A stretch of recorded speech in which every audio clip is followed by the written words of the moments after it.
playing your A game, and I think the Bucs have played probably their C+ game most of this year. Yeah. And that's not due to anything other than just a massive amount of injuries at key situations. I mean, shuffling the offensive line like they've done and still be able to win 3 games, especially in the clutch, is monumental. I mean, I talked to Graham Barton about it after the game. He said, we're not making any excuses, but yeah, it's been a lot, mentally changing positions. And today, and I talked to him about this, you got Jalen Carter up front.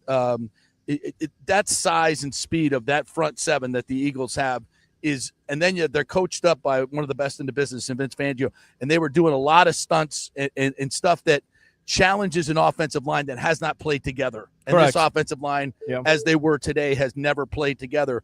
So to go up against a front that is incredibly physically talented, tactically one of the best defensive coordinators in the league, and then trying to pass those off, and that takes great chemistry from an offensive line. They did exactly what we thought they would do. They attacked the right side of the line, and it caused a lot of pressure for Baker, especially up the middle. He couldn't escape as much as he normally does. I thought he did a great job escaping a lot of different times, but couldn't get the really big plays to finish it off. But hell of a comeback by this Bucs team that just does not quit. They are super tough. They are super resilient. They know how to win games. But when you play against a team as good as the Eagles and you get a block punt for a touchdown and you have 2 turnovers, key turnovers, you're not going to win.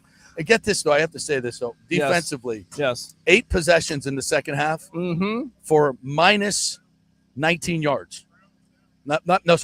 Minus 16 yards for the Eagles. They had 8 possessions in the second half. Minus.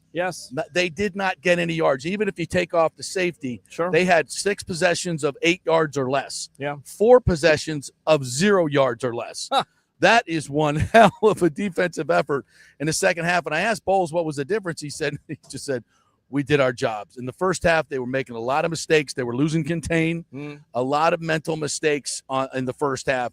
And they just cleaned that up in the second half. Obviously, playing with the lead, a big lead, the Eagles weren't as aggressive offensively, but still, that is one hell of a defensive effort. And I had him in a mistake because he's right. We weren't on. We do apologize here. Welcome to the evolution of Sports Talk Television. We're back on again, yes. Which part of my brilliant soliloquy did they not hear? They heard the most of all that, besides the fact that the intro there, you're on the Sports Web here live from Raymond James Stadium after the Bucs fall 31-25 there. Crazy little safety there to run out the clock.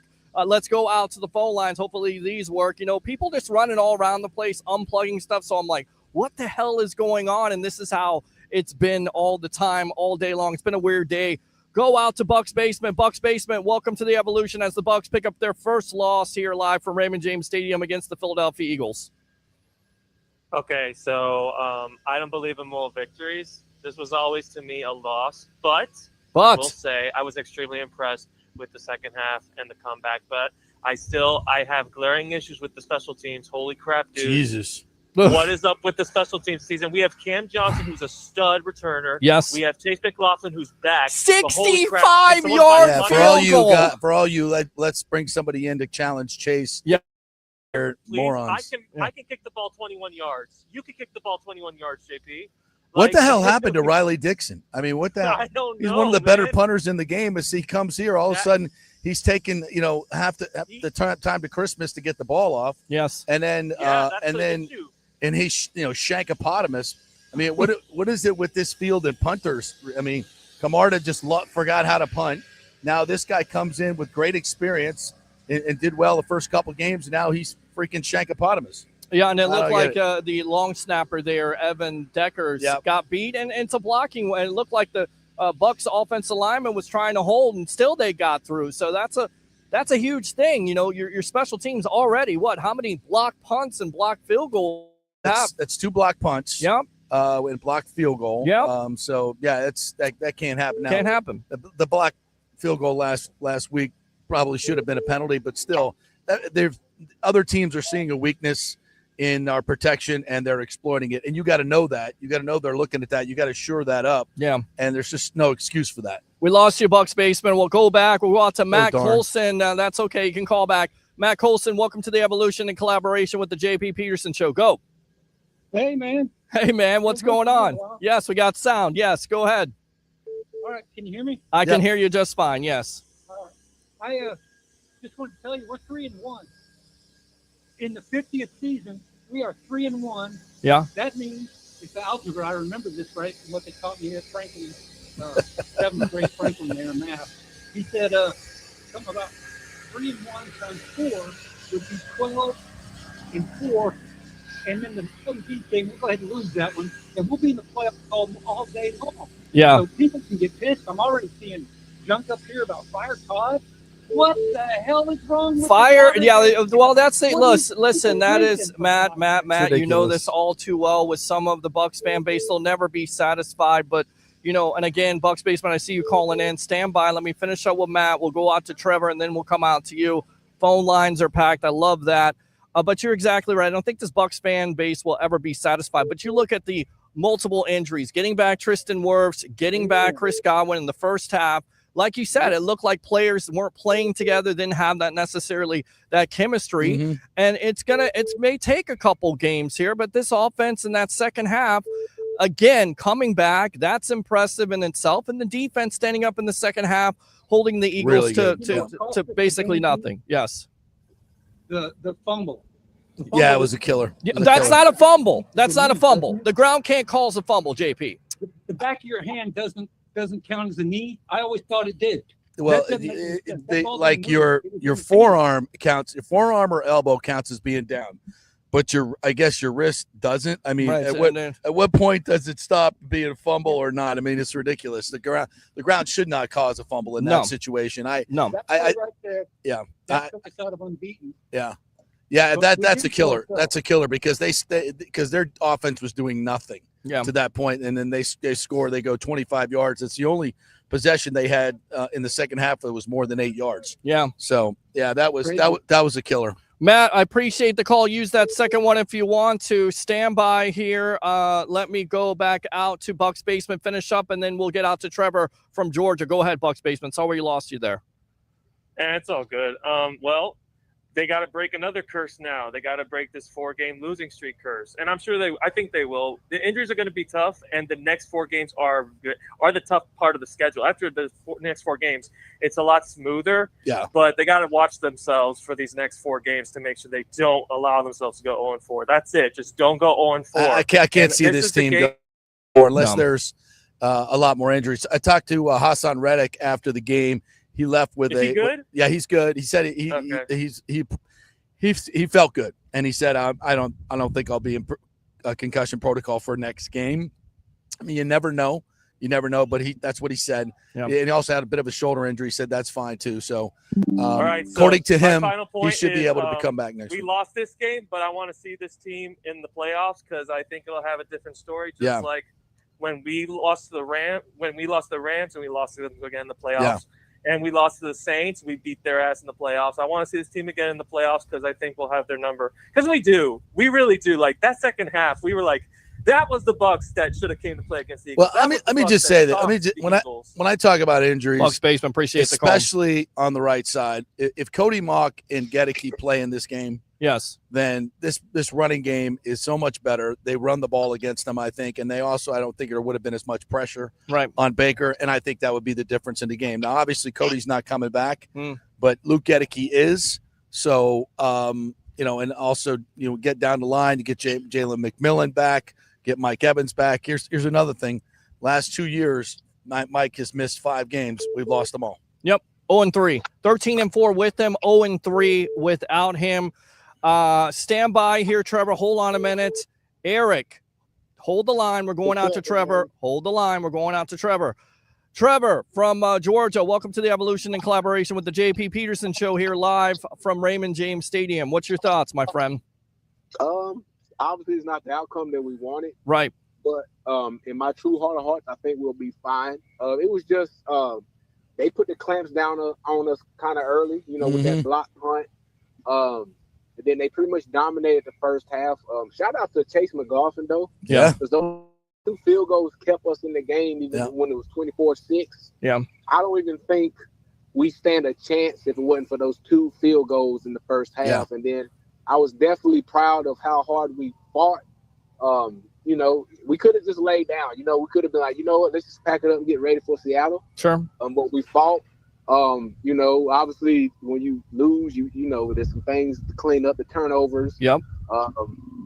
I would like to see some of those receivers make some of those 50-50 balls. I mean, I feel like some of those incomplete passes were very catchable. Yep. Well, and I will say this, and I was there and you watched this, the referees were very liberal, if you will, when it came to calling pass interference, because I saw a couple times grabbing the jersey. Yeah. And it was so egregious, if Yeah. you will, and I don't know why they're not calling, especially down here where Ibuka's going deep. His jersey is called and grabbed, and you don't call the pass interference. Those are game-changing penalties. And the right Godwin there. one, where he was crossing deep, and Yes. Baker came out of the pocket, threw it deep to him, and the defensive back, I forgot who it was definitely there early and grabbed him. Yeah. And Chris almost caught it. I asked Chris about that after the game. I said it felt like they were giving the defensive backs a little bit of an extra count or an early count to get to you guys. And he said, yeah, no question about it. But he said they were letting it go on both ways.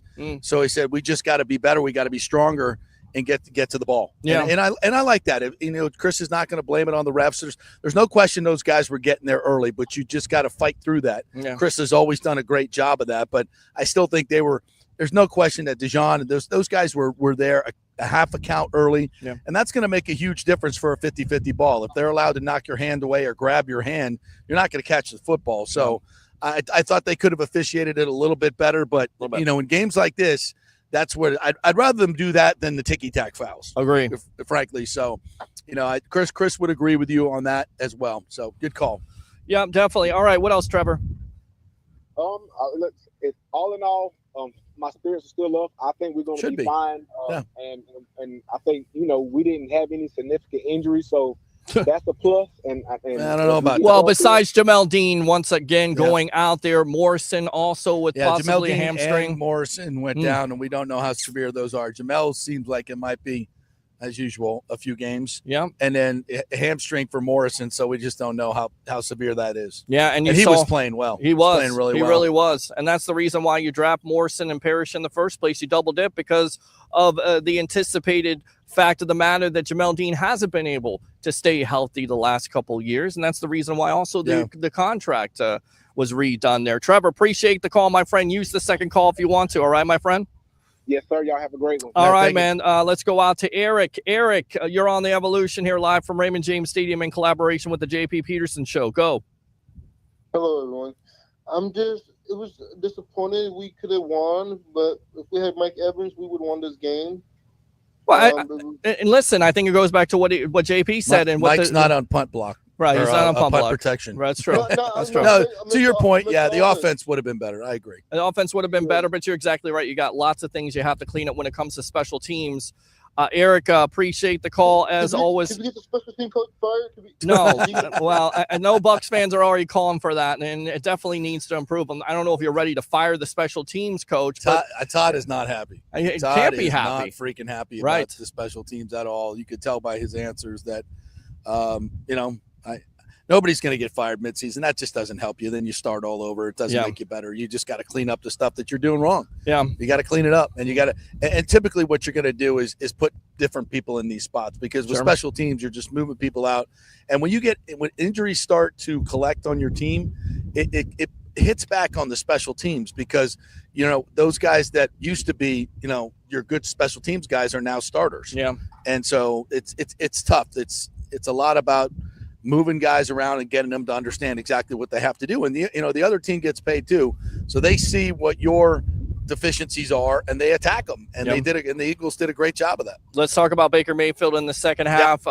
Great throw there between two players. In fact, we're watching in the press box and we're like, how did he get that to him? He put it right there. I thought Quinton Mitchell had an interception. It was right between both of those defenders. And Emeka Ibuka, once again, 77-yard catch there, big-time play, gets him back in the game, puts 13 on the board. To catch that ball on the run, and it goes through two hands. And the concentration. It's really, really hard to do. And that's something we've been really impressed about with Ibuka, is he makes those really hard catches that it takes a while to learn in the NFL, the physical catches. There were a couple today that I think Emeka would like to have back. I think there's a couple that he would think that he should have caught. So he's not perfect. He's not perfect. No. Although, and then getting Godwin back, I thought was really, really big. We talked to Chris after the game, and he was just kind of reflective about being out and what a blessing it is to be able to come back, and having his leadership out there is going to be huge. So, listen, and I asked Bowles this at 3-1, what have you learned about your team? And he said, first and foremost, we're tough. Yeah, we're tough and we're resilient. He said, we just got to be smarter. We got to play smarter. And that's really what's hurting this team. Last week against the Jets and to let them back into the game, guys are just not doing in the first half here today. Defensively, we were losing contain. Guys were not doing their assignments, and that's what let the Eagles get out quick. And then in the second half, they buttoned it up and they were doing their jobs, and they were so much better. So, this is all part of it. Every year, your team is new, right? Mm-hmm. So you have to continue to get better and better and better as the season goes on. When you have this many injuries, you're just trying to stay above water and win the games. It's just like, let's get through this week and win. Let's get through this. And so they did that the first 3 weeks. They almost did it today, but that's fine. You're 3-1 after the first quarter. You got a tough team. You have a resilient team. You have a quarterback that can take you all the way. Yeah. Your offensive line is getting healthier. That's going to be a huge – that when Gedeke comes back, when J-Mac comes back, who else are we going to get back? And hopefully Morrison and Dean can come back and play. Well, Mike Evans. I mean, well, it's okay. The offense runs through Mike Evans. And Mike Evans gets back. So right. I keep, it's what Mr. Brady was here. The GOAT was here today, and he always used to say that. It's not necessarily how you're playing in the first half. Yeah. Get your wins, get in position, but then get ready to go on a run. So we got the meat of the schedule here coming up. Yes. And then it gets a little easier at the end. So if you can go 2-2 in your next 4, boy, you are in position to get that number 1 seed. Now, we'll see what Philadelphia does. I don't think they're as good as they were last year. They're a really good team. Right. So they're going to lose some games. There's no question about that. So I really think these are 2 of probably the 4 teams that have a chance, along with the Lions and maybe the Packers, to be the number 1 seed. Right. So we go 2-2, and then we should be able – the Bucs should be able to go on a run at the end of the season with some teams that are, going to be less than. All right, the other big and play we're going to get healthy. 72 yards to Bucky Irving. Yeah. It looks like, Baker Mayfield, who, again, felt all the pressure in the world today. They got all kinds of pressure.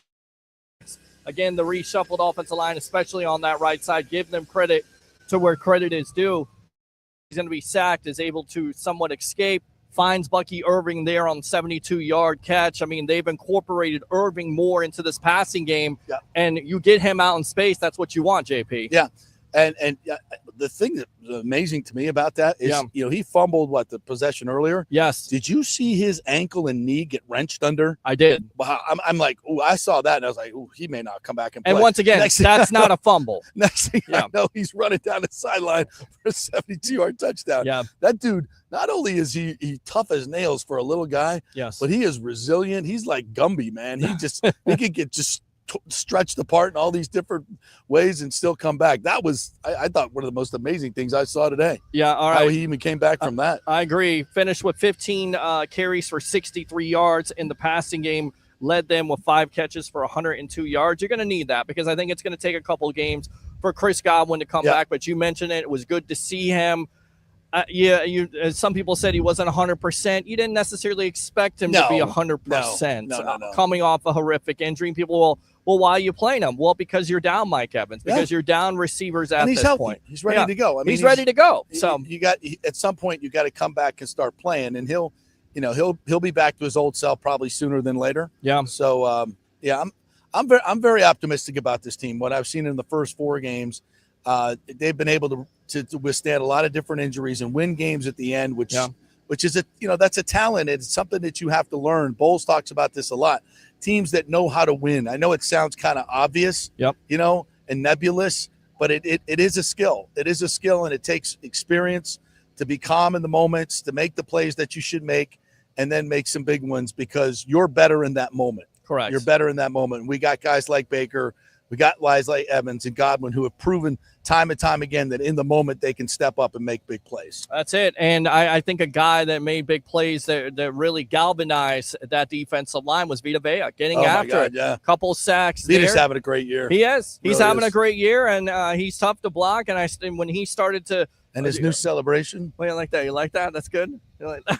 The aura, is he playing the guitar or what is he doing? He's doing He's doing that. You seen the guy, the meme with the guy on the boat that he's like? Oh, that's what he's doing. Yeah. Well, I got a text with that by somebody. So what the hell is he doing? I guess he's doing a boat celebration. Open phone line, 727-255-0391. It's 727-255-0391. I'm your host, Peter Blake, your Rolex reporter, along with the great J.P. Peterson of the J.P. Peterson Show. After the Bucs fall to 3-1, and as you said, the schedule does get tougher. You face the Seattle Seahawks on the road there. You have, of course, the San Francisco 49ers. Brock Purdy comes back today. They're still undefeated.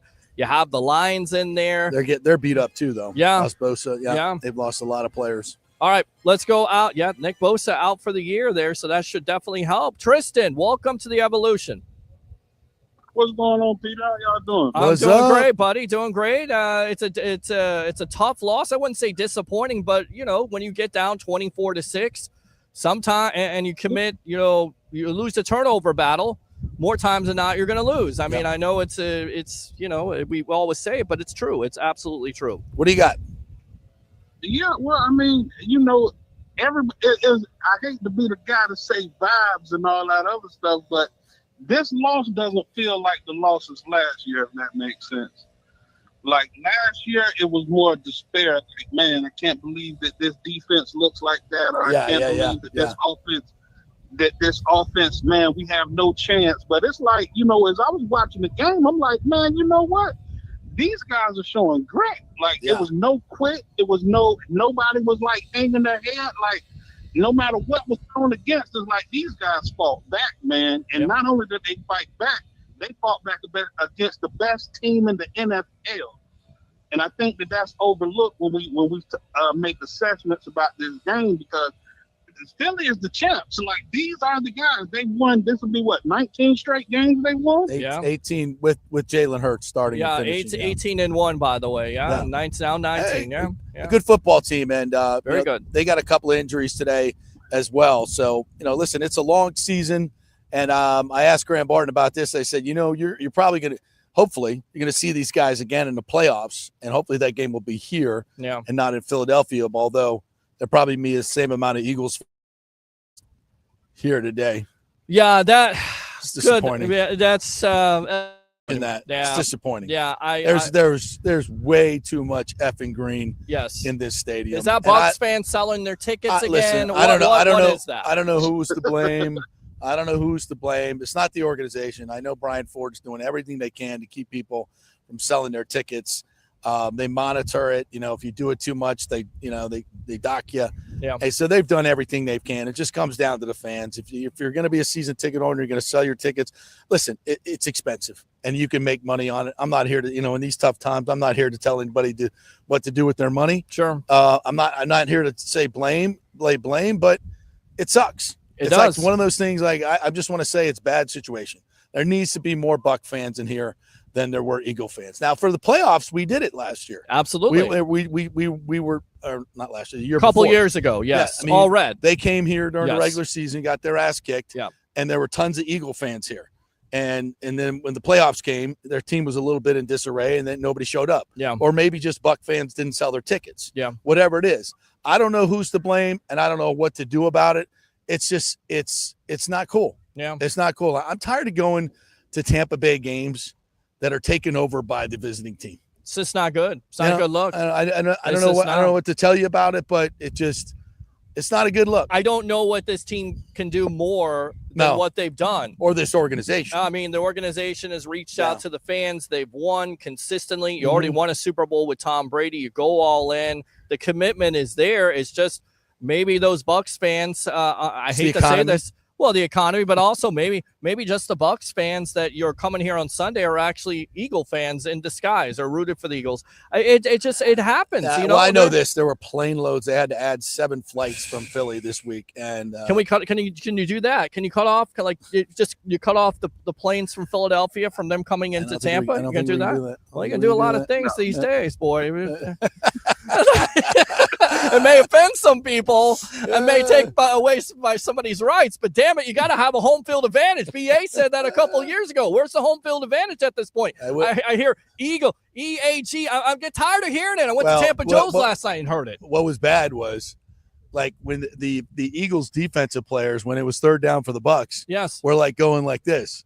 to their crowd. Like, let's get into let's get a crowd. So, I mean, are you kidding me? Right. We're at home and they're revving up their fans to make it too loud for us to make a check at the line. Ridiculous. That sucks. If I'm a Bucs player, I'm pissed off about that. Should be. If I'm a Bucs player, they'll never say it. But maybe somebody should. Maybe somebody should. Because, and again, I don't know who to blame or what to blame. I just don't like it. No. And I don't think the players do either. And the wind doesn't like it either. Blowing everything around here. I don't think it's a hurricane or anything. But it's nice good wind. It's nice today. I got sun all day long. It is a beautiful. Just hopefully it doesn't blow down the camera there. Now, Tristan, what else?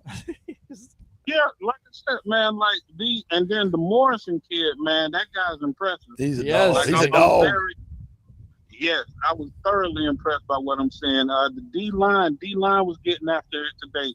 Linebackers flying everywhere. We shut down the number one rushing game from last year, and we shut them out. It's a lot to be excited about this team. Yeah. And I'll be remiss, and I will say it, and I've said it in the past, and everybody knows that I wasn't the biggest Baker fan, and I stand by it. But right, you got to give him what he deserves, man. Another great run for a first down today. Yep, in the clutch. Yeah. Dude, Baker's dialed in this season, and he's not making the mistake. He had the mistake, but that just came from trying to do too much. And the Eagles, we were right here. Yeah. Right there. Right and there. We could have got the Eagles are really talented defensively, especially in their secondary. They got a lot of great athletes, and they played a lot of thanks for the call. They played a lot of too high today. Baker was talking about this. They just make you go the long way. They're going to let you catch it in front of them. They're just not going to let you get behind him, although we did twice. Mm-hmm. But they make it very, very difficult, and they close on the ball so quickly, and they tackle well. Right. I mean, when you can get pressure with 4 and you can drop 7, and those 7 guys are uber aggressive, and they tackle real well, and they cover space, it's really, really hard to move the football. The way you beat that is to run the football. That's it. And the Bucs did that okay today, but they weren't, again, if you have Gedeke and Mock, you're running the ball for 160, 170 yards, which is setting up a lot of different things. When you can't do that, it's really difficult to move the ball against this And when defense. you get down early, 24-6, it does make you one-dimensional. That's where you have to throw the ball 40 times by Baker Mayfield. Let me ask you, because we kind of talked about it, Liam Cohen gone now to Jacksonville. Josh Grizzard, what did you think of his play calling during this game? When you get down 24-6, I thought it did become a little – it's the first time this year I said it's a little predictable. Yeah. It was a little predictable, but, I hate to kind of – to rip them on that, because you get down to your point 24-3, I think it was 24-6. Yeah. And it does take a little bit of the play, the play calling out as far as running the ball. We had, that's why I'm checking the stats here. We had run the ball for I got you covered. 100 plus yards, 11 games in a row. Yes. So what did we do today? 63 from Bucky. Rashad was 17. So quick math there. 104 we did. Yeah. Well, so we did get over there. Right? You got over again. 12 games in a row that we ran for 100 and held the other team to under 100. And the Eagles had only 88. There you go. Well, and then by the way, Jalen Hurts, he does get out. He does get some scrambles there. 9 for 62. Saquon Barkley, 19 for 43. Once again, this defense doing a good job when it comes to Jalen Hurts. I think they let him go a couple times today. They got pressure on him, but they let him go. They lost containment, and that also hurt him. And then you also do the fake tush push there with the touchdown to Saquon. It was a great call. And here we were 3 for 13. The Bucs were 3 for 13 on third down. There you go. And they were 1 for their first 9, I believe. Yep. That's something, Josh Grizzard has been a wizard at third down. He was our third down guy last year, and we led the league in over 50% third downs. Yeah. So as I recall, we had a lot of third and longs today because we couldn't establish the run. Yeah. Again, agree. When Gedeke comes back, and I guess Haggard's got that right guard position right now. I got to go, see the tape of how well he played. I think he struggled a little bit, to be quite honest. I think he but did listen, you're going up. This is probably the best 2 defensive tackle combination in the league. Yeah. So you're gonna, those 2 guys are freaking monsters. Jordan Davis, and of course Jalen Carter. Nasty Jalen Carter. Yeah, Jalen Carter, and what you like about Tristan Wirfs coming back to the fold, not only does it solidify your offensive line because you saw them more run to the left side. Total yards for the Eagles today? Total yards. 200. 200 yards. That's it. Yeah, that's it.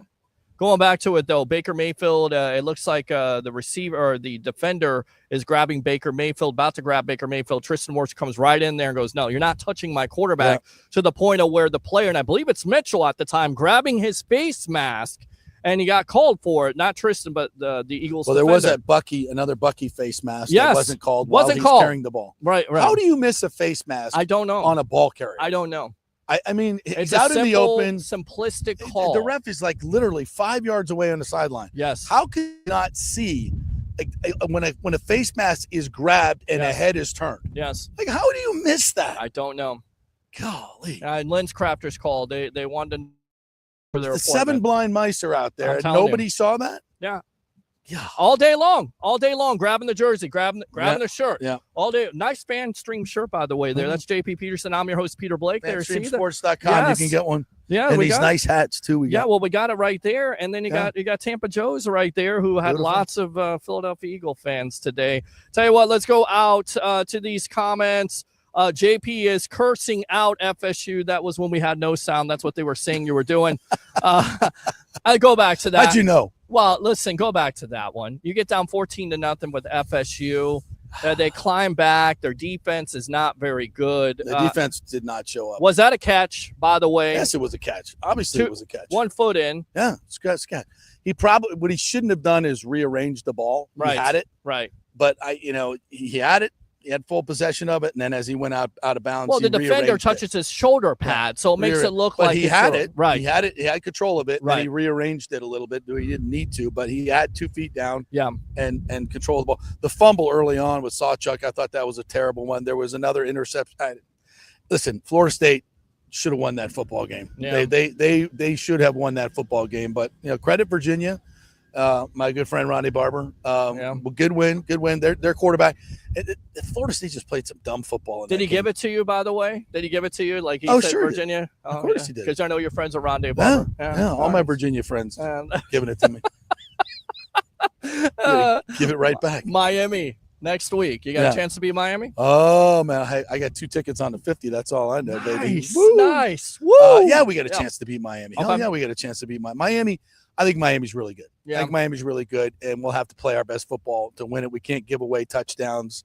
We can't throw interceptions on the 5-yard line. Yeah. Can't like the Bucs today. Yes. You can't turn the ball over in the red zone like that. I mean, you got to get points right there. You can't have a block punt for a touchdown. You come in with zero turnovers. They got 200 yards of offense, and you gave them a touchdown on a punt block. Yep. I mean, not that the defense was not great in the first half. I'm not going to say that they were. Right. But you gave up 7 points on a block punt.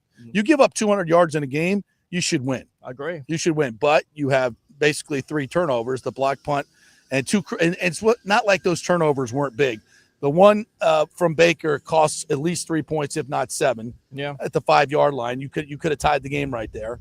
And then Bucky's, they get the ball at the 25 and they take it in.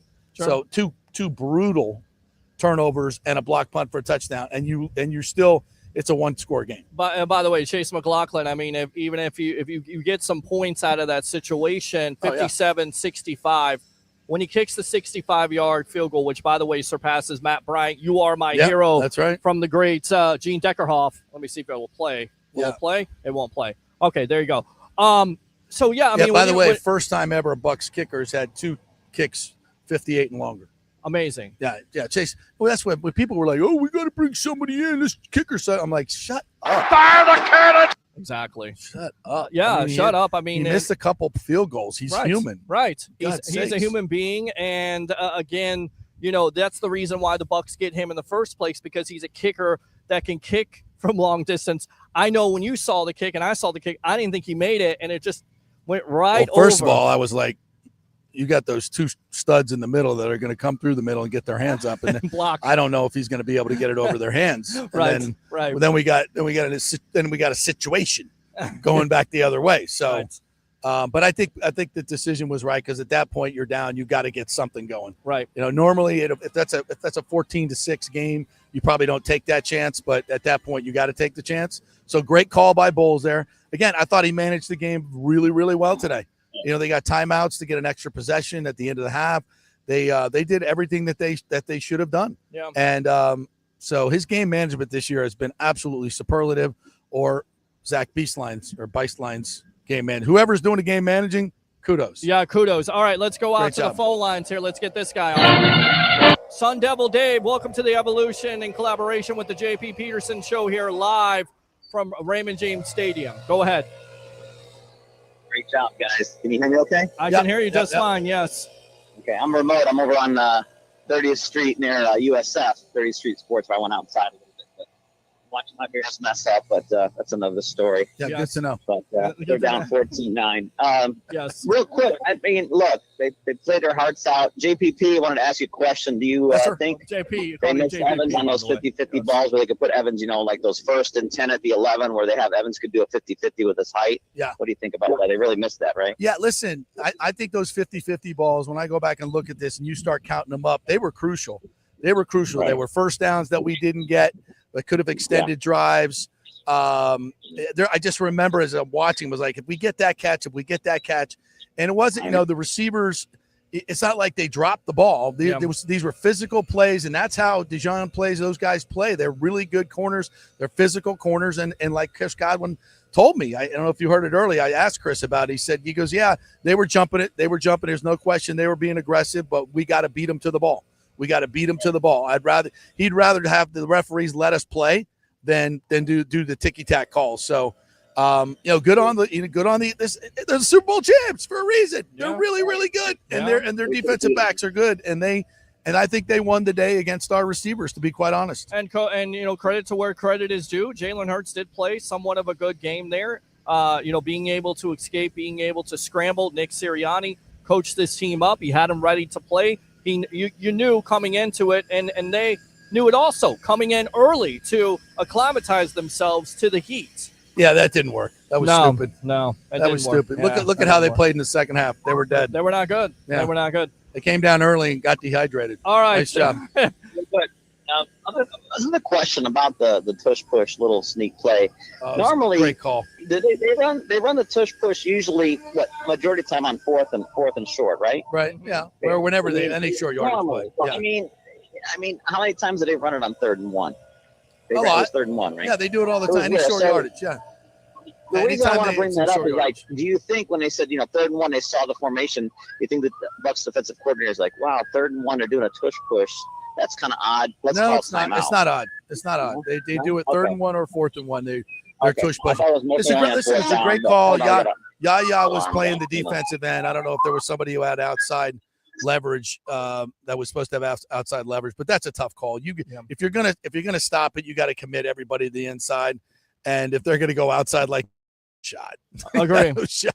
Agree. So, I completely like Brady agree. said on the broadcast, is like now people got more to worry about when they line up for the tush push, which is going to make the tush push even more effective because now you got to take guys out of the middle to protect the edge. So it's a great play. I know Bowles doesn't think we should ban it, but the Bucs as an organization voted against it. And you know what? If they're going to ask me, I'm going to vote against it. If you're going to give me an opportunity to take away a play from my rival that they do really well, I mean, inside ethically, I don't think it's cool to do it because they're just really good at it. But if that's the rules and I get to make a decision on it, then as an organization, I'm going to vote against it. All right, reset, open phone line, 727-255-0391. It's 727-255-0391. I'm your host, Peter Blake, along with JP Peterson of the JP Peterson Show. Let's go out to the comments. Also heard from the media icon, Mr. TJ Reeves of the Buccaneer Radio Network, may come down and join us here in just a little bit. James Flash Ludeman says, coaching is awful. No adjustments in the first half. Bucs can't expect to come back against good teams. Agree with that, James Ludeman? No, I do not. Okay. A lot of times you think it looks like they're not making adjustments, right? And guys are just not doing their jobs, and that's essentially what Todd said was guys were missing their assignments. So once they got their assignments in the second half, the defense was lights out. Yeah. So sometimes it is. I know what you're saying, like, there's nobody on contain. We have to make an adjustment. Well, no, there's somebody that was supposed to be on contain. They just didn't contain. Correct. And it was a mental error. So it can be both ways. Like Brady said last week, I think on his broadcast, it's overrated cliches in football is halftime adjustments. It's completely overrated because teams, you're making adjustments all the time during the game. Right. You're making adjustments after the first drive, the second drive, third drive, fourth drive. It's not like, oh, we're not allowed to make adjustments until halftime. Oh, now we're going to make adjustments. No, if you're a decent football team and a good coaching staff, you're constantly making adjustments. You don't wait till halftime to make adjustments. So, yeah, I mean, I just think they played smarter. They played better. All right, let's go out to the comments here. William says, where are the fans at? How embarrassing to let the Eagles take over the stadium. I'm right. Honestly, we just need to fix this special teams. Third game in a row, they screwed this game up. Yep. Ed says the game hurt, but the Bucs will win next week. I'm calling it now. I mean, we did play the Super Bowl champs, and we had a chance to win it. Yeah, absolutely. I'm proud of the Bucs. Jeff says Baker needs to check down in those situations. Again, live by the sword, die by the sword. That's what we came into it. You love Baker on that run. He'll be the first to tell you. He's got to eat that ball. And then another, it's like, it's not like he wanted to do that. Yes. He saw, and I got to go look at it closer. But what he said is he saw Godwin open. He saw a place to get it in. He went to throw the ball, and it slipped. Yeah. Just like they had a bad snap that went over. You know how hard it is to keep that ball dry out here in this kind of heat. Oh, yeah. It's ridiculously hard. It looked like it was tipped, too, if you watch the replay. Yeah, so he couldn't throw it. A ball like that, it's a tight window. Yeah. So it's going to be a really tight window. Yeah, so in that sense, to your point, you just eat it. And you just had to throw it away. But he tried to get a little too aggressive with it. And again, we're 3-1 with him in the end of the game, so we'll take that, right? You'll take that. He wins 3 out of 4 in the last minute. Yeah, we'll take that. You'll take that with all the injuries you've had. All right, let's go out to Jeff Atlaw. He says Chase McLaughlin, I'm sorry. There you go. Good stuff there, Christopher Cole. Oh, nice. See, they're good to apologize. He did because he put it on my wall. He's on borrowed time, and I said, just relax. I gave him the Aaron Rodgers. He missed a couple kicks. He'll be okay. They're not going to bring in anybody. Again, the reason why they get McLaughlin in the first place is because he's great from long distance. He showed that. And he's also a kicker that can, kick from 40, 30, 40 yards usually. Yes. Dixon is gun shy because of the protection. Agree with that? Yes. Something's wrong with him. But I don't remember his windup being that big. It just seems now it's like a Jameis so Winston, slow. Byron Leftwich long up. He's a long wind strider. Up to throw the ball. And he takes 2 really big steps, which obviously moves you closer to the line, right? Closer to the pressure. I don't know, but he's been in this league for 9 years. Yeah. I mean, if this was a deficiency for him, it would have been exposed long before now. Yeah. So I don't know if he's just changed his routine or doing something different. Now, the snap was, if I'm not mistaken, a little bit to the right. A little bit to the right. Yeah. So even something like that can mess you up. Yeah. Mess up your steps. So about timing. It is all about timing at the end of the day. Christopher Cole, how many holding did the Eagles get away with? Did you see that? I mean, I saw Vita being held. I see a lot of guys being held. You know what good teams in this league do? They play physical and they see what they can get away with. Yeah. And the Eagles do that all day long. Yep. And they know if the crew is not going to call it, they're going to keep doing it. Mm-hmm. And that's smart football. That's smart football. All right, let's go out to Mike here. Refs were horrendous, letting Eagles get away with holds. Jeff again. Eric, he should have checked it down. Eric says refs suck. The DBs held almost every play, that being the Eagles. Very DBs. Physical, yeah. Yeah, very physical and also pass interference friendly there. Roger Shue with the terrible comment of the day. I hope your Bears lose. Go Birds, he says. David says, I love the way we didn't give up, but we all know turnovers kill. Sitton says, go Bucs. Fire the special teams coach. Jim Melvin, it always stings a little more when you dominate total yardage and still lose. And you look inside the numbers here. He's absolutely correct about this. Let's look at those numbers. 340 to 200. 376 total yards to the Tampa Bay. 376 to 200. Yeah, 272 passing, rushing 104. So you keep that streak alive. 18 first downs compared to the Eagles, 16. You said at 200 total yards, 112 passing yards by Jalen Hurts. Is that correct? Because that doesn't seem like it's correct. No, that's crazy got to nothing. me. The second half, except for the time they got the fumble, they didn't even move the ball forward. Yeah. I mean, it was a shutout. Yeah, it was. Sacks allowed, even there. Penalties. Eagles had more. I mean, again, it comes back to the turnovers. They're just killers at that point. And again, I don't want to harp on it, but their yards per rush were 2.8, and that's including Jalen's 30-yard run as he escaped the pocket. Yeah, their yards per play were 4.3. Right. No, sorry, 3.4. Well, they've the had Bucs, problems. 5.5. They've had problems with that all year long, JP, with big plays. I mean, they showed it last week. I don't think they have big. Did they have any big plays that you saw? I mean, Goddard over the middle, but that's about it. I didn't see Jalen's any real big scramble plays. was, I think, their longest play. So Falcons fired their wide receiver coach. That's what Eric says. It's not the coach, it's the players. Let's see, Madrid, Spain representing. Okay, I don't know what that is. I don't know who you All right, are. brother, I'm going to get out of here. Get out of here. If you got some more stuff to do here. Yeah, I'm going to. Don't forget JP Peterson show tomorrow from 10 to 12, every Monday through Friday from 10 to 12. You can find us on X. You can find us on WATB Sports. You can find us on Facebook at JP Peterson. Just Google it. You can listen to it as a podcast on Spotify. 2 hours, Tampa Bay Centric Sports Talk each and every day. Great guests, the JP Peterson show. Don't miss it. Don't miss it. There you go. JP Peterson, thanks a lot for the time. Yes, we'll put that over there. And thank you very much. Again, as always, Mr. JP Peterson. Yes, absolutely. He says, go Bucs. So go Bucs. Let's go ahead and get that underway. Wait up, little boy. Yeah. Wait up. Fire the cannon.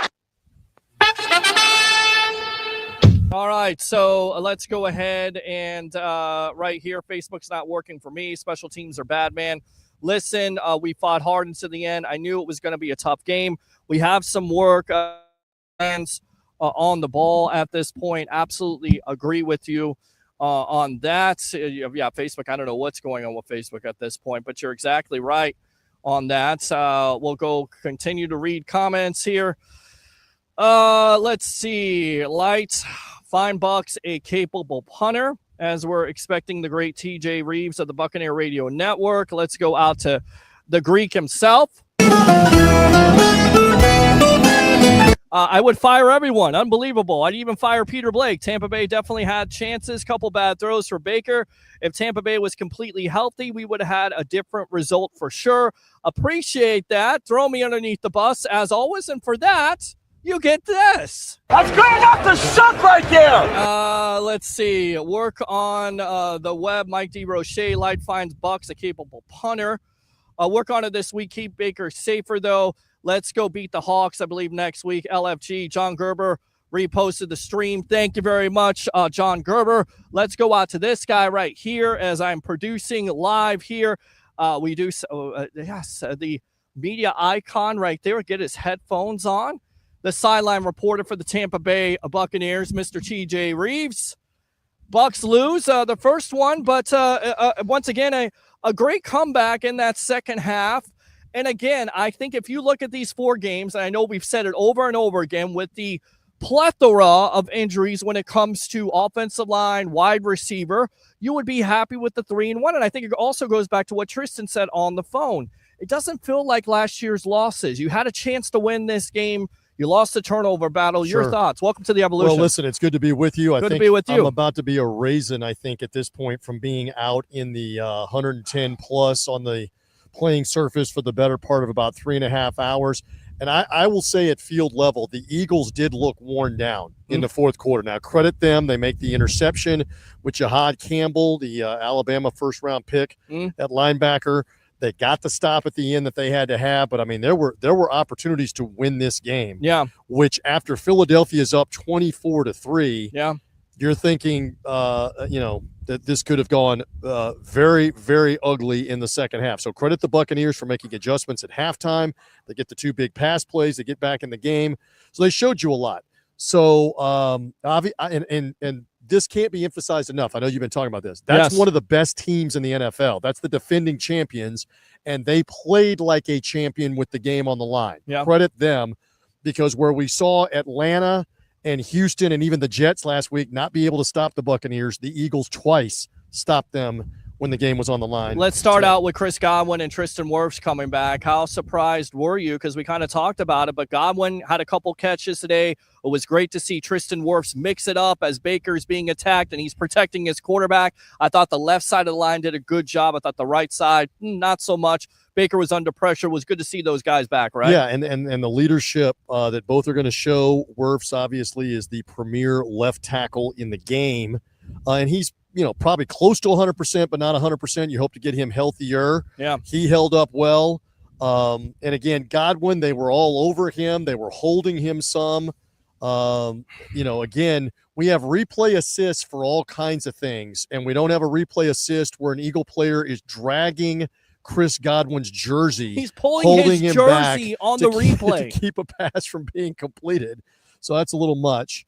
But yeah, those guys are going to be key contributors, and a credit to Chris that inside of a year he's able to come back from a shattered lower leg that had to have 2 surgeries. But unfortunately, you dug too big a hole. You once again had a special teams blocked kick. They got to get this figured out. I don't know. I mean, you might have to go back to bad Buccaneer football of the 80s, the 76 Bucs. When is the last time that they had 3 consecutive games with a blocked punt and or a blocked field goal like this? That is perfectly correctable right back here at the beginning of the game on get the punt off quicker. We talked about this in the aftermath of both the Atlanta and the Houston game. You've got to work on it. You got to drill on it. And there it was again today. And the unfortunate part is the word is now out. Teams are seeing special teams tape and know where to attack, where you are vulnerable in your protection. We're seeing that. So it's incumbent on Thomas McGahee and those guys to figure it out, because that was costly at the beginning of the game. Now, Cameron Johnson was electrifying as the punt returner and almost out the gate on 2 different occasions for touchdowns. So it's not all bad news. Chase McLaughlin, my Lord, 65 yards at the end of the half to make it 24-6, then 58 yards later in the game. And the shame of it is when Mayfield throws the interception right back here, that's on first down. Yep. You're still in field goal range. If you don't end up getting enough yardage and there's still 5 or 6 minutes left in the game, kick the field goal. And now a touchdown, if you get the ball back, is going to win the game. Yes. If you get that opportunity. But McLaughlin was a weapon again today, so not all bad on the special teams, but, man, tough loss. And I take away, again, the Eagles are really good. You hate to admit that. They haven't accidentally won 20 of their last 21 games. Let me say again, they've won 20 of their last 21 games in the NFL. That's good. And maybe that's the real story, that when the game was on the line, they were better. Absolutely. Let's go out to the phone lines here. Damn it, Jim, what the hell is the matter with you? Jim from Ohio, welcome to the Evolution. You're on with yours truly, along with the great media icon TJ Reeves of the Buccaneer Radio Network, live from Raymond James Stadium after your Bucs fall to 3-1, losing to the Philadelphia Eagles 31-25. Go ahead. Yeah, man. First of all, I'm going to do a little faults because I don't like talking about faults, but I'm going to go ahead and get it out of the way. Man, what our faults are, we're going to use our timeout so we can save a little time so we can get that last story in? Well, Coach Bowles. Well, yeah, I go back. You don't have a chance at that point. You get stopped. You don't have a chance. We always got chances. Well, you got chances, but not at that point. You don't have a chance. That was a defensive game. What is the criticism? He used the timeouts at the end of the game that he had left. What are you criticizing? Yeah, he had to use those timeouts. What are you criticizing? Yeah, he could have used them a little earlier. At least one. Well, no, he had all of them. But then you don't. Well, yeah, you always have all of them. I don't understand what the point is. Yeah. He had to use. He never uses them to the very end of the game. That's my criticism. Well, you do understand that you were trying to get a touchdown. Yep. You had 3 timeouts left, and you elected to take one right when Mayfield got sacked, because I guess they felt like we're going to lose 10 or 15 seconds off the clock here. You can maybe quibble with that, but I don't understand the criticism of why did you take the 2 timeouts at the end of the game? You took the 2 that you had left. Yeah. You forced it to run all the way down to the final 6 or 7 seconds. I said on the radio, I think this is setting up for the punter to run out of the back of the end zone and run the game clock out, and that's exactly what they did. That's exactly what he did. And the bottom line, again, is the Eagles were just better when they had to be better. That's it. And again, you get down 24-6, you lose the turnover battle, and you're something like you're 3 and 13 on third down. You get a punt blocked for a touchdown. Yeah, Baker. You have 3 turnovers, and you're still in the game. You're still in the game. You're still in the game. Yeah, Baker got to hold on to the ball. And turnovers. We don't need any turnovers. Well, Jim, to that point, Eagles. To that point, you're exactly right. To that point, Jim, stand by. Go back to you, TJ. When you see that play, it looks like the ball is tipped. Baker talks about it in the press conference. Okay. It also slipped. What did you see on that play? What did you learn it's from on Baker? The other side of the field from me, and it's a throw. There's not a Buccaneer receiver really in the area. Maybe it did get tipped and just live to fight another down. It's first down. It's one thing if that's fourth down.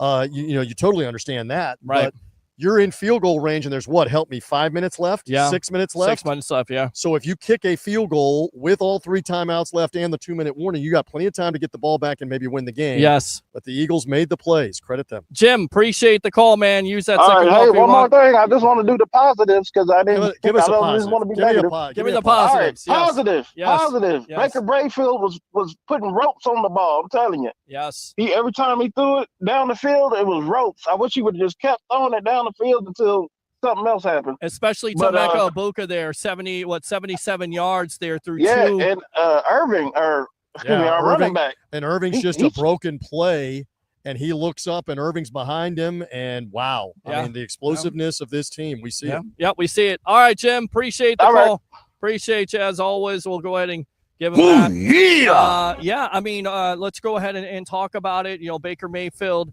once again, leading this team. You look at the numbers overall for this quarterback, 22 for 40, 289, 2 touchdowns, although has the 1 interception there, under pressure all day long. But like you said, able to make those big plays. Talk about the Ibuka play. Did you get a chance to see that one? Again, that's down at the far end of the field from where we were down here on this end. But again, it was a rope, and Dejan made the leap for the deflected ball. He leaped in front of Ibuka and tried to swat it, and he missed. And when he did, Ibuka's right behind him. You would have liked to have seen him go ahead and get in the end zone as opposed to turn around and pose at the 2-yard line or the 1-yard line. But nonetheless, you get in. He made the play. That is the first time in Baker Mayfield's career with 2 70-plus yard touchdown passes in the same game. Wow. It is the first time since 2018, Peter Blake and Sports Web audience and the JP Peterson show, that the Buccaneers have had a quarterback throw for 2 70-plus yard touchdowns in the same game since Ryan Fitzmagic did it against who? The Philadelphia Eagles on the first play to Deshaun Jackson, our good buddy. And then later in the game, Paul Stewart. He had another bomb to O.J. Howard later in that same game. So that's the last time. Tom Brady never had 2 70-plus yard touchdowns in his 3-year Buccaneer career. So there's a lot of positives to take away. Defense played well in the second half. Again, you had the Eagles on the ropes. They were in trouble in the fourth quarter, but they showed heart of a champion type stuff. You credit them. Because, again, where the Falcons and the Texans and the Jets couldn't stop the Buccaneers at the end of the game, the Eagles did it twice. They did. They did it twice. And, again, give them credit. They were ready to play. That's the reason why they're defending Super Bowl champions. And if you take care of your business, which I think this Bucs team can do here in the next couple of weeks, Seattle next week, you go to Seattle. That's going to be a tough matchup, the 12th man. You have the San Francisco 49ers always being a competitive matchup, although Nick Bosa is going to be out for that game, so that's a break for the Bucs. By the way, the Jaguars are taking it to the 49ers right now. Last check, 17-6 in the third quarter, and they look good. San Francisco with Brock Purdy has been shaky for some of this game, so that's fascinating. Again, long trip out to Seattle, and you got to do this a couple of times where you go there, come back, and then later in the year, go there again to the West Coast. Long season, kids. But you got back in this game today. I mean, it looked for a little bit like this could be 38-6 or 38-13 or something like that. Yeah. But your Tampa Bay Buccaneers, these guys got off the canvas at halftime, and even though they had the ball after forcing the Eagles to punt right away and didn't do anything with it, they then got back in the game after that. The punt return, the long passes, the whole bit. This is an explosive team. Yeah. You get Mike Evans back. You get Chris Godwin somewhat healthy. I mean, you talk about embarrassment of riches of skilled guys. Jalen McMillan. Wow. With this team, Bucky Irving and Rashad White is a 1-2 punch in the backfield. You got a lot of weapons on this team. Yeah, an injury situation there. You had Jamel Dean go out. Could be a serious injury. That's the reason why you acquire Benjamin Morrison. Morrison comes in, plays well, and then he goes out with a hamstring situation. So Hassan Reddick also went out with what was called a stinger and also concussion evaluation. I saw him after the game. The good news is he doesn't have the arm in a sling or anything like that for right now when the media was standing around talking to everybody. Let's hope he's okay because he was hustling all over the field too, and you basically didn't have him for about the last quarter and a half. He went out midway through the third with that injury. So, again, there's a lot that's going to be scrutinized about this game. Jalen Hurts, again, was magnificent in the first half, 15 of 16, and did nothing in the second half of the game, and that's credit the Bucs defense. You want to get a couple of comments in? Yeah, let's get some. What do you want to do? Give me some comments. Let's get some comments in here. James says, this is Tony Dungy 2.0. Wins are good, but when it comes down to good teams, can't figure that out somehow. I don't know what Ludemann's on at this point. This is James Ludemann. I don't think Todd Bowles is 2.0 by any means. This team has shown they can beat good teams. They showed that they could beat the Philadelphia Eagles last year handily, and that's when they went on that roll to win the Super Bowl. They showed they could beat the Eagles in the wild card game. They have showed that they can beat good teams. I think that's nonsense. The fake tush push was tough to overcome. Wow. Well, how about they pulled the shovel pass out of the kind of the tight formation in the first half? Yep, to Dallas Goedert. Then they shoveled it to him again inside out of the shotgun, and then they ran the end around to Baker Mayfield that only faked out all 11 guys on the line of scrimmage that weren't expecting that. So Nick Sirianni getting tricky with the tush push. And Saquon Barkley. Yeah, they got him. It may have been Baker Mayfield. It would have been nice if it would Baker Mayfield. It wasn't Baker Mayfield, but yeah, they faked out all the Buccaneers. Yes. And again, they've gone to some different wrinkles with the tush push here, Philadelphia. So credit them on that. All right, Bucs season ticket holders responsible for that green. A lot of green in the stadium. It was disappointing to see. We've seen it all around town. I don't hate it, but then again, this is the reason why you got home field advantage in the first place. I don't know what you can do. It could have been on Bucs season ticket holders. I get it. The economy is bad. You're selling your tickets, but you got to have a home field advantage, and having that today was just that was nonsense. But again, the Bucs didn't give their crowd much to cheer about until the 65-yard field goal, which again is a record. Yep. Matt Bryant had the record. Yes. 62 yards against the Philadelphia Eagles in 2006. That's the Gene Deckerhoff. Say hallelujah. Say hallelujah. And Matt Bryant, you are my hero. Yes. There you go, right there. Fire the cannon. Yeah, great to have Mean Gene back. But again, in summation here, it is a defeat. You can't let it beat you twice. Clean up stuff in Seattle. Baker Mayfield said to me, and I'm sure he said it on the podium, hey, we dug too big a hole, and it's on me. Yeah. Offense needs to do a better job of sustaining drives, getting touchdowns early on in the game. It's a totally different game had they done that. But Philadelphia is good too, and the other teams are trying too. And so I take away from this that it's a good, humbling experience here tonight, that if you're not going to play better than what we saw today, the better teams will beat you, and Philadelphia did. Absolutely. All right, good stuff. Final thoughts here, Mr. TJ Reeves of the Buccaneer Radio Network, the media icon. As I'm gonna read all these comments, but I'm gonna get you out of here. Well, I appreciate it, and everybody hang in there. We'll head off to Seattle and see what happens with that game coming on Sunday in the Pacific Northwest. Not an easy travel situation. 50th year for both teams, so we got a little throwback again going next week. And stay tuned. Let's see what this looks like. If you, I know this, we talked on your show over and over again. If you said to anybody, first 4 games of the year with Wirfs and Godwin not playing the first 3, what's your record going to be? If it's 3-1, would you be buying that? Everybody would buy that. Everybody would get their Venmo and their PayPal and whatever else out and say, let me buy that. Buy it. Buy like on Amazon. Let me buy 3-1. Yes, I know you wanted to win to be 4-0, but take 3-1 right now for the first part of the year. Take 3-1, and we're off to Seattle. TJ Reeves of the Buccaneer Radio Network, the media icon. Thanks a lot for the time here on the Evolution in collaboration with the JP Peterson Show here live from Raymond James Stadium, as it has been a long, hot day here. I'll go ahead. Thank you very much, sir. Put that down right there. Let's go back out to these comments. We'll read the comments. We'll take your phone calls. 727-255-0391. It's 727-255-0391 here Let's read these comments, and then we will get out of here for the day.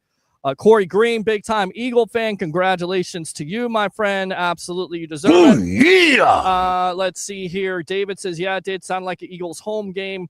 Mike D. Roche's. JP, this game wasn't even a sellout. 2-3-0 teams, no sellout. Hard to see empty seats. It was tough. Let's go out to Frankie from Wisconsin. I hope I'm saying it right. Wisconsin, welcome to the Evolution here on a disappointing day. I wouldn't say disappointing, but a tough loss by your Tampa Bay Buccaneers, 31-25 against the Philadelphia Eagles. I would not call it. Yes, on paper it says we are 3-1. Right. But I want to say that, first off, that was a tough team we were playing. Correct. A very tough team. And we could hang with that. Yeah. That's like, and with Mike Evans gone, we were still doing well. Right. Well, I'm just saying I got mad points off of Ibuka on fantasy. I'm just saying. That boy put up some numbers. Well, you know, if you had a fantasy football team today and you had Emeka Ibuka, he had 4 catches for 101 yards with, again, the 1 touchdown and 77, 78 yards there on the catch between Eagle defenders. And, again, I'm watching it. I think it's intercepted by one of the defenders there, and Ibuka, with the concentration, cradles the ball and just walks into the end zone at that point. I mean, and you'll be the first one I doubted Emeka Ibuka. I doubted him as a draft choice. Yeah. I literally said it to you on your show. Right. And I was like, I don't think that was a good choice. Right. I really don't think. And now you would change your mind about that. It's a great choice, right? It's a great choice. I saw him in preseason. Right. And I was like, that guy, he's got something special. He does. Like, I see Justin Jefferson when I see him. Yep. And I'm just, he's going to be something special. Yeah, to me, it reminds me of Chris Godwin. That's who it reminds me of. Professional, the way he runs routes, the way he's dependable. He had a drop or two here today.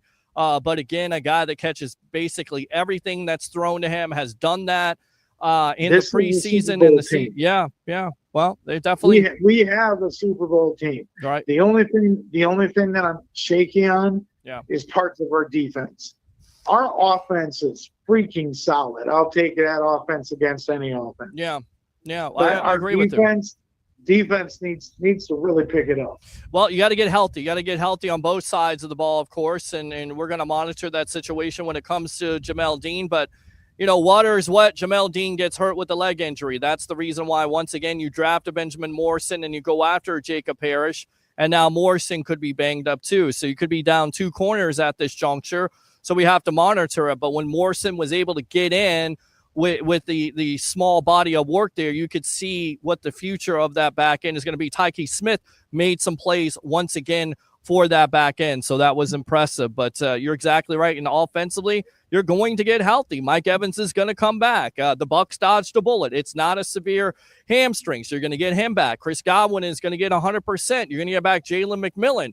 You got back Tristan Wirfs. You're going to get back Luke Gedeke. So the sky is the limit for this team, but what it comes down to is, once again, you have to win the turnover battle. I'm not telling you anything you don't know, Frankie. And also, you have to stay healthy, because it is a war of attrition, and it's hurt this Buccaneer team early and often. And hopefully later on, when you do need them, I'm not saying you don't need them now, but when you need them down that stretch in November, December, they're able to get healthy. Does that make sense? I totally agree with you, but I want to talk about something else real quick. Go for it. When it comes to the trade deadline, yes, do you see the Buccaneers getting rid of anybody, or do you see them even targeting anybody? I know who you're mentioning, Jamel Dean. If he's hurt, most likely he has no value at this point. I'm not sure. It depends. So we've never seen that before. There's a guy that I know Mm-hmm. I would love to see in Tampa. Right. And honestly, we're not going to get him via trade. We're going to have to sign him as a free agent. Right. And if said team does not trade him and he is a free agent next year, hell yes, Bring Kyle Pitts to Tampa.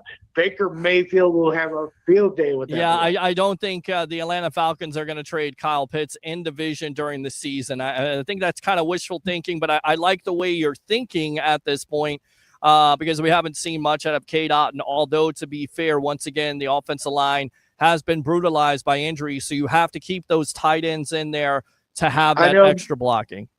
My guy on tight end, he ain't going to see much action. Yeah. But let me tell you, when he comes in, he's going to get them blocks. Yeah. That's my guy, Cole Keith. Shout out to Cole Keith. Well, he's out for the year. He's out for the year. I mean, that's disappointing. But, like, you got to wish that guy, you know what I'm saying? He is, even though he's third string, right? Technically speaking, it's a loss. That boy will come in and make them, the third string plays that freaking matter. You're absolutely correct, Frankie. Anything else here on the Evolution live here from Raymond James Stadium, my friend? Oh, I just love Ray J. It's one of the most beautiful stadiums. How do you like this shot? Let me get out. I got the pirate ship in the background as I'm going to the side. How do you like that, my friend? Do you like that? Does that look good to you? Oh, hang on, I gotta pull it up. I gotta pull up the video so I can see it. Pull up the video right now as I'm standing to the side. And this is probably not good camera work, so I do apologize for that. But just trying to give Bucs fans, what we're looking at right now. We're live on the field. You can see John Gruden in the Ring of Honor, Bruce Arians, Rondé Barber, John Lynch. Boy, I picked a great corner. You can see it. Yeah, that's my boy, John Lynch. That's always been my favorite player for Tampa Bay. Frankie. Ever since, man. He is something special. I appreciate the call, my friend. As always, use that second one if we're around, okay?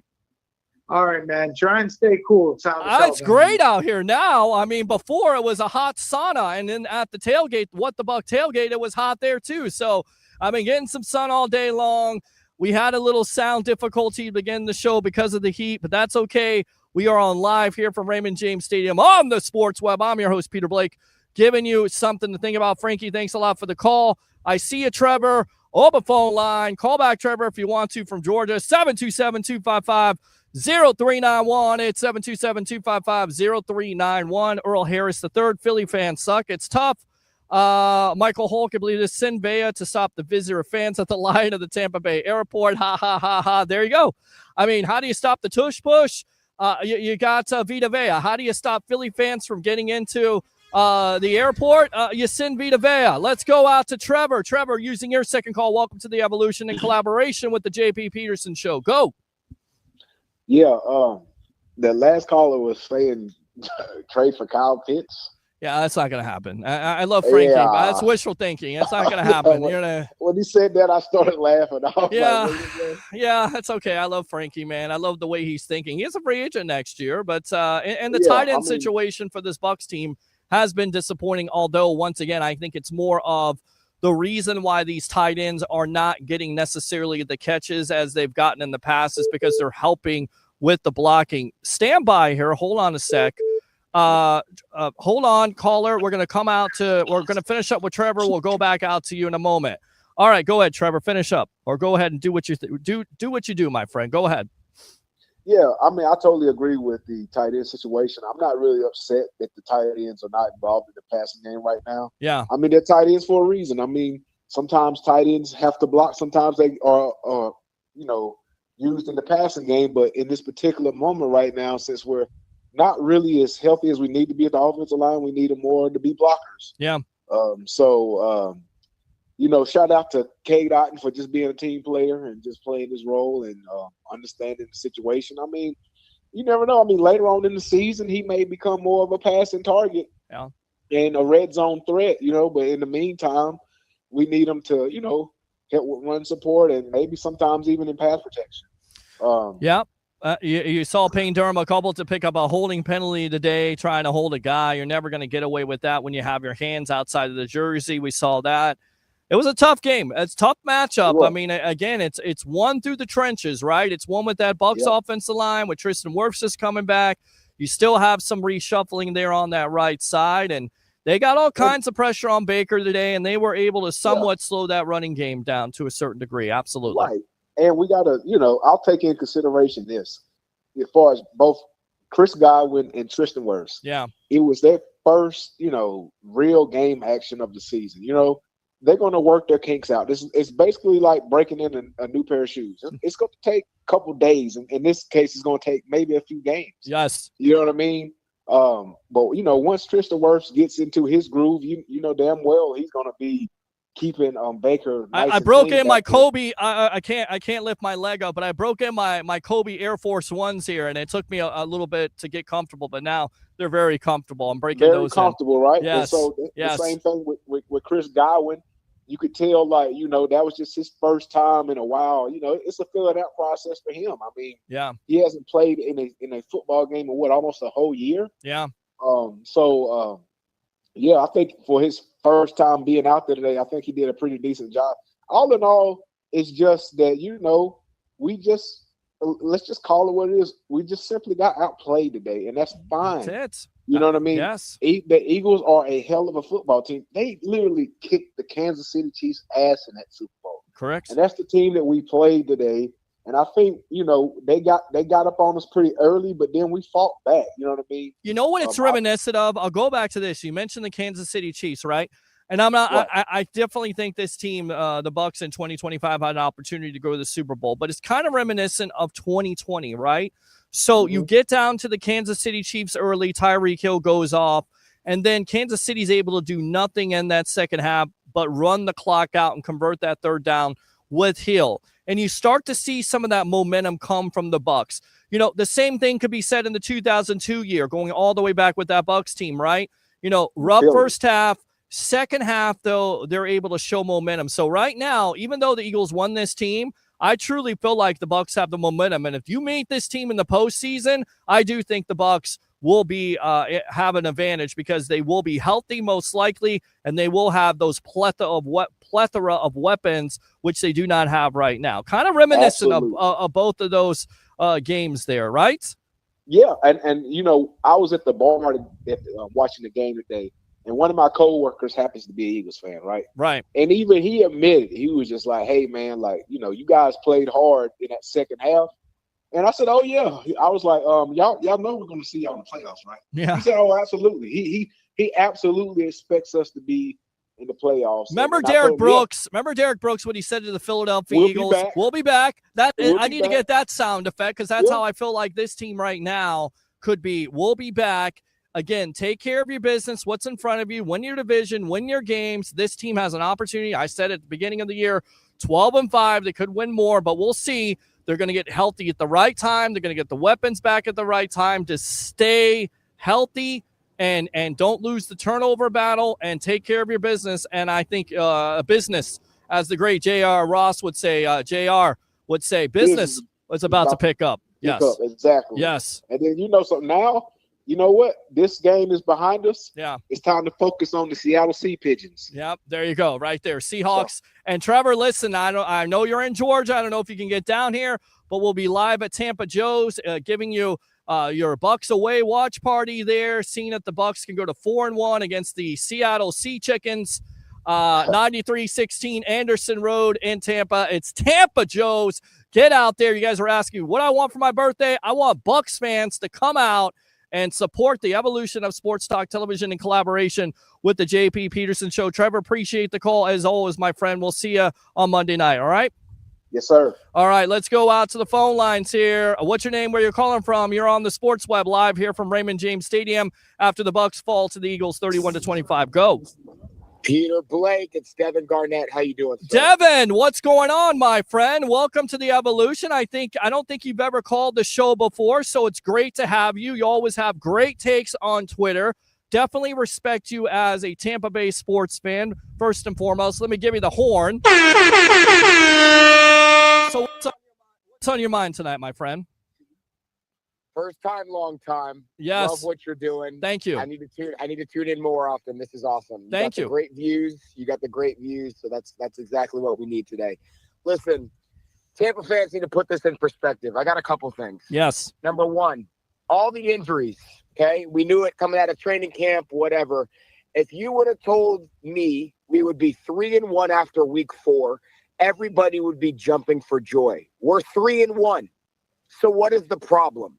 We played like hot garbage. Yep. We have not seen even a B-plus game from the Buccaneers yet, and they're sitting at 3-1. Agree. This is a good football team. We did not quit. Last year's team would have quit, would have got ugly. They fought back. My other point here is Tampa fans, we got to do better, man. I know. Can I cuss on this show? Can I cuss? Yeah. I mean, I get it. You want to curse a little bit. You curse a little bit if you want to. We don't usually have it. I'm not gonna cuss, but do effing better. Yes. I mean, you've got to do better. You can't have Eagle fans run Raymond James Stadium. You can't have that. That's the reason why you have the home field advantage. And I get it. There are some, Bucs season ticket holders selling their tickets because you're getting more money for it. I get that. I get that economic times are tough. Hell, I have 3 or 4 jobs. I understand it. I'm going to get out of here, probably go pack up and drive around the Tampa Bay area in my Go Bucs red Tesla and do Uber. I understand it. But at the end of the day, Bucs fans have to show up and show out for your team, especially when you're in an important game like this against the defending Super Bowl champion Philadelphia Eagles coming in at 3-0. You got to show up. You can't allow the Eagles to scream ELGALES as my mic starts to cut out. You know why? Because the mic even hates it. The equipment hates it. They hate the Philadelphia Eagles. You can't allow fans to overrun you in this stadium. You just can't have it. It's honestly, and what makes me mad is if we make the playoffs and we host a home playoff game, everybody and their grandma is going to have their Instagram stories out like they were there from the beginning. No, you weren't. Yeah. Because that stadium was filled with green. We did good in the playoffs when we faced them. Yep. There was a lot of red. Kudos to us. Yep. But I'm sick of this, man. Get behind your team. This is a good football team. We're playing with house money today. And if Baker doesn't throw that interception and trying to do too much and just stays within it, it's a whole different ball game. We had no business being in that football game. Agree. And yet we lost by 5. You lost by 5 points. Super Bowl champion. Yes. And you had big plays today all over the place. And once again, this is a team that has had multiple injuries to multiple positions, whether it's offensive line, whether it's wide receivers. I mean, you're missing Mike Evans today. You have a rookie who's just playing his heart out. You have Tristan Wirfs finally getting back and Chris Godwin getting back, and you're 3-1. I'm satisfied. I shouldn't say disappointed. It's a tough loss, and like you said, if Baker doesn't turn over that ball, maybe you settle for a field goal. You know that if Baker Mayfield in this offense, because the defense did a great job in the second half shutting down Jalen Hurts and Saquon Barkley, whatever the hell. All I heard was A.J. Brown is going to play in this game. So what? A.J. Brown played in the game, and guess what? He got nothing. He got absolutely nothing, and he had to go home to Philly and love that because he got nothing today, no big plays from that Bucs defense. So the Bucs defense in the second half showed up. Again, you lose the turnover battle. It's a critical throw by Baker, but again, live by the sword, die by the sword, and I'm definitely living with Baker Mayfield. I'll tell you that right now. Absolutely. And a little bit of a hot take here. Go for it. I love Tom Brady. Thank you for what you've done for our franchise. But in my life, I'm 31 years old. Baker Mayfield is my favorite Bucs quarterback that I've seen in my lifetime, hands down. Most inspirational quarterback is the great Paul Stewart of BuckPower.com. Put this out there. Most inspirational quarterback for a Bucs fan, is it Baker Mayfield? Is it Doug Williams? Is it Tom Brady? Which one is it? It's Baker Mayfield for you? It's Baker Mayfield, man. Like, the guy, he's been counted out his entire life. Yeah. We're the team that never gets the spotlight. You're never going to turn on ESPN and see us. Yeah. We get it out of the mud. We're going to fly under the radar, and he's going to put the team on his back. We're literally 3-0 right now 3-1 right now because of Baker Mayfield. We don't win those 3 games with Tom Brady as our quarterback, with him sitting back in the pocket. He's taking sacks. Yep. He gives you a chance to win the game, and that's all you can ask for. He's exciting. Besides his turnover today, which is unlike him in a Bucs uniform, I love the guy. He is my favorite Bucs quarterback that I can remember. I'm 31 years old. He's my favorite Bucs quarterback. Hey, man, you're not that old. I'm turning 47 on Friday, so we've seen a lot of bad quarterbacks. But, man, the last couple quarterbacks here with Tom Brady and Baker Mayfield, it's been fun, my friend. Anything else here on the evolution? No, sir. Thank you very much. Go Bucs. Go beat Seattle. Absolutely, yes. And hey, listen, Devin, go show up to Tampa Joe's 9316 Anderson Road. We'll get you on the Evolution in collaboration with the JP Peterson Show, my friend. All right? Let me tell you real quick. I'm sorry. Tampa Joe's, great spot. I worked at Otis Elevator, and I used to go eat there for lunch. Great Cuban sandwiches. They got great food there. So well, come out. Get that plug in there. Come out. Okay, well, come out next Sunday to Tampa Joe's. We got you covered with away watch parties for the Tampa Bay Buccaneers. That's where the Sports Web is going to be, and you can get on there. And the lights just came on, so how about that? So that's good stuff. So definitely get out there next Sunday as the Bucs take on the Seattle Seahawks. And don't be a stranger here on the show. All right, my friend? Yes, sir. Thank you so much. Go Bucs. All right, go Bucs. He says go Bucs. So when they say go Bucs, go Bucs. Wait up, little boy. Wait up. Go Bucs. Yeah! Go Bucs. How about them Bucs, baby? Go Bucs. All right, let's go out to Jim here. Jim. Damn it, Jim. What the hell is the matter with you? Welcome to the Evolution. Go ahead. Using my second call, yeah. Yes, your second I love call. the defense today. Okay. Vita Vea, I know he got one sack. I think he got two sacks in this game, buddy. Vita Vea had two sacks in this game. Yeah, 2 sacks in this game. That's great. That's great. The big guy, because you're a big guy. We talked about this. You're a big dude. You're a big hoss, as my uncle would say. Vita Vea, a big hoss, getting after. What do you think of that celebration dance that he's got going on? I don't know what that's about, but I like it. As long as he gets to that quarterback. Right. Exactly. Keep on getting to the quarterback, yes. If we just get Antoine Winfield Jr. get what now? We be Antoine Winfield Jr. Yeah, he was out there playing. He was out there. Yeah, I'm saying if we can get a couple sacks from them or man, we be undefeatable, boy. Well, it was a defensive game. Well, listen, they kept on trying to blitz. We saw that, and credit to Philly picking up on that, and Jalen Hurts getting rid of the ball quick there, because the Bucs tried that many times and it wasn't working, especially in the first half, and then they kind of varied it up and they started to get pressure from the front four. But you're exactly right. It would be nice to see Antoine Winfield get some more sacks, make some more plays. You didn't see a lot from Antoine Winfield Jr. Today, so it's always a good thing to see him get after the pass rusher, because he makes some things happen, definitely, like a Rondé Barber. That's what he is to me. Yeah, he's a great back. Yep. If he give, can I get a knockdown? Can I get an interception? I like from the secondary. Yes. Something. Yes. But man, we did a great job, man. The Eagles ain't no chumps, so nope, they're definitely not. Yeah, now it's on. You got to come in. Yep. With the mindset that they can't beat you on your field. It is on again. It is on to Seattle. We'll see what this team can do. I'm ready, man. I think we can beat Seattle. What's their record? Seattle right now. Let me just check here. I believe the Seattle Seahawks right now, because you can put me on the spot here. They won there. They are 3-1. 3-1 also. So 3-1 versus the Tampa Bay Buccaneers, who are 3-1. So there you go. So that's going to be a good game. So we should be able to pull that out. Absolutely. Well, we're going to be in Seattle, but I think we can pull it out. All right. As long as we play hard. All right, my friend. Get off the bus. Well, yeah, all right. That's it. Get off the bus, my friend. Jim, appreciate the call as always. Thanks a lot for calling the Evolution on Sports Talk Television, my friend. All right. All right, later. Later. Open phone line 727-255-0391. It's 727-255-0391. Let's go out to Joe Sway. Joe Sway, welcome to the Evolution live here from Raymond James Stadium. What are your thoughts on the Bucs losing?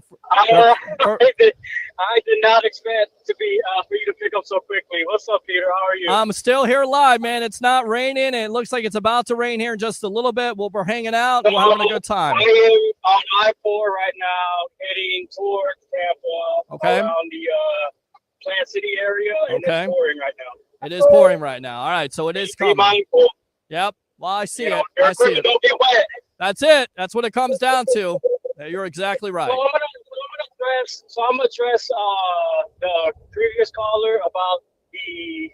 So I guess y'all had a lot of Eagle fans there. There are a lot of Eagle fans, yes, sir. Remind y'all that back in May when the Rays played the Phillies at Steinbrenner Field across the street, it was about 85-15 Phillies fans there. So there are a bunch of Phillies fans in the area, whether they travel. I mean, the Phillies they bring fans all over the map. You know what I'm saying? Like Philadelphia is one of those fan bases is very passionate, very loyal, and they bring fans all over the place. Now, for the Tampa fans, you know what I'm saying? Like, and of course, I support all Tampa teams. You know that, Peter. Right.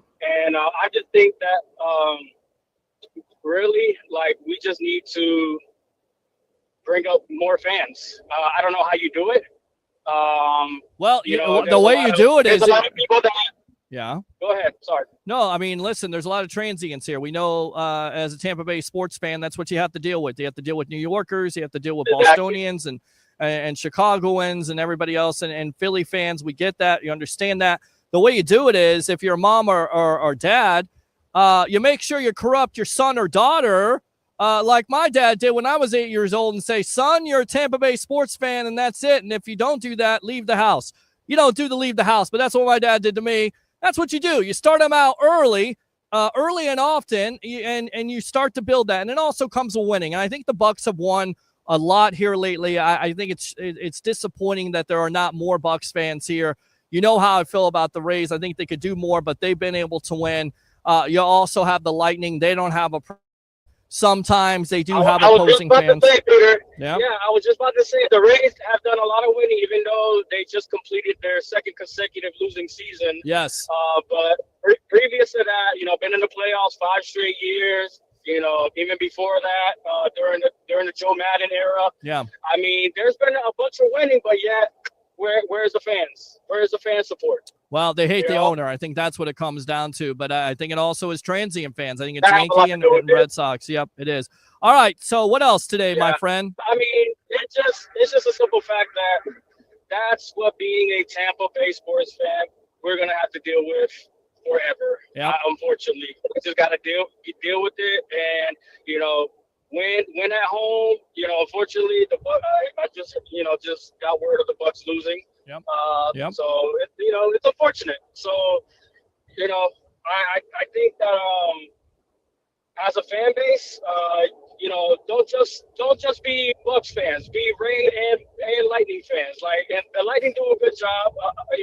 Especially recently with the Stanley Cups and everything like that, and the winning. Right. So that brought a lot of fans. You know, they sell out the arena every game.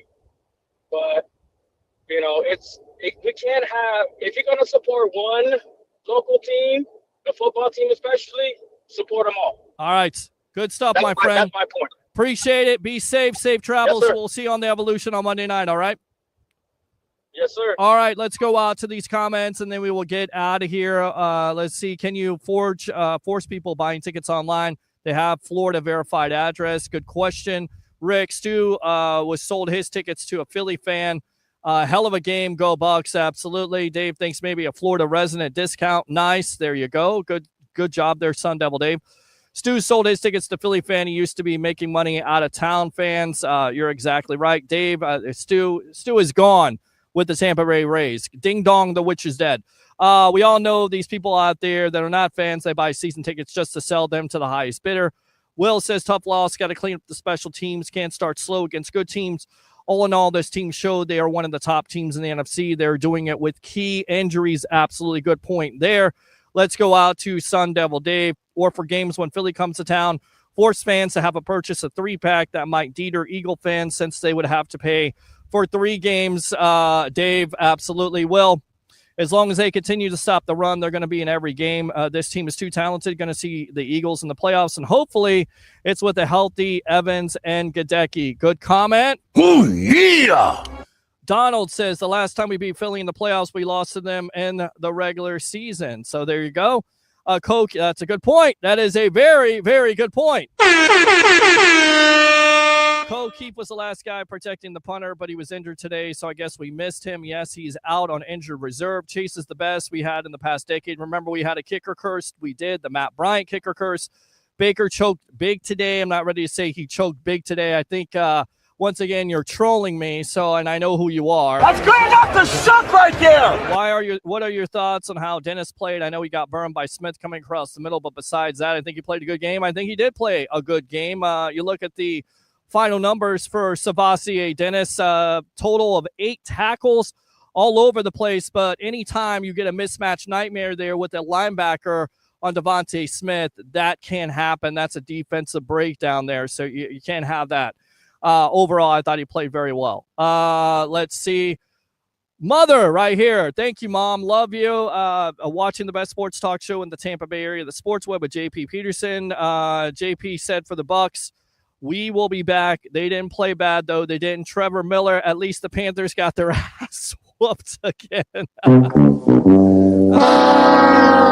Not working out for the Carolina Panthers and old friend there, Dave Canales, former offensive coordinator of the Bucs. How about McLaughlin for 65 yards? Chase McLaughlin, you are my hero.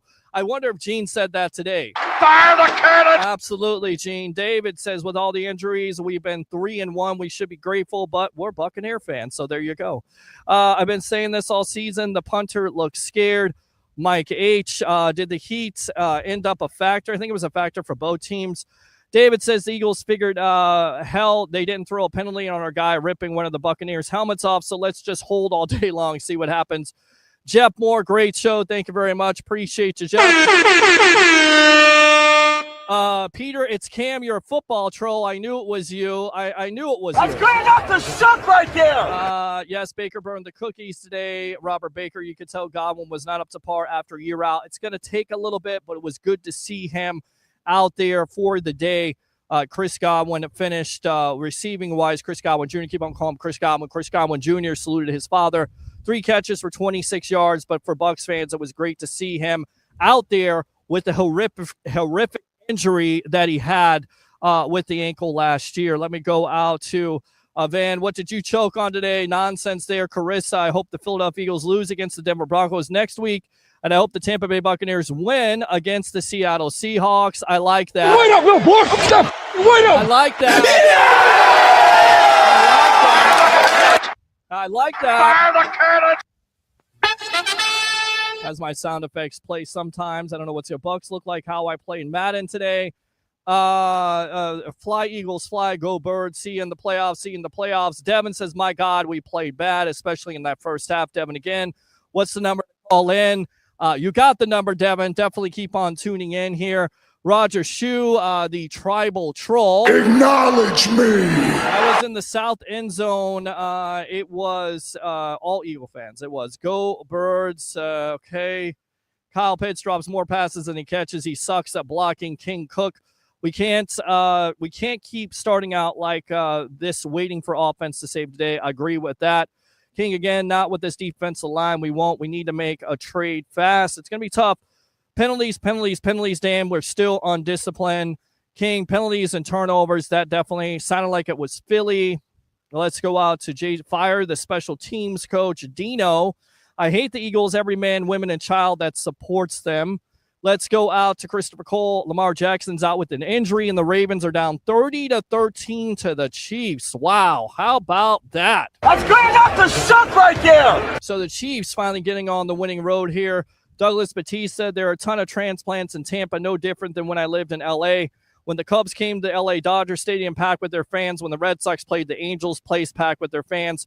Christopher Cole, Bulls is going to have a field day blitzing the A-gap against the Seattle's right guard. I like the sound of that. Peter, Bucs will win the division this year. Absolutely. Love it on that note. It's a positive note. It is not necessarily the best result, but again, Bucs lose 31-25 to fall to 3-1. They play the Seattle Seahawks next week.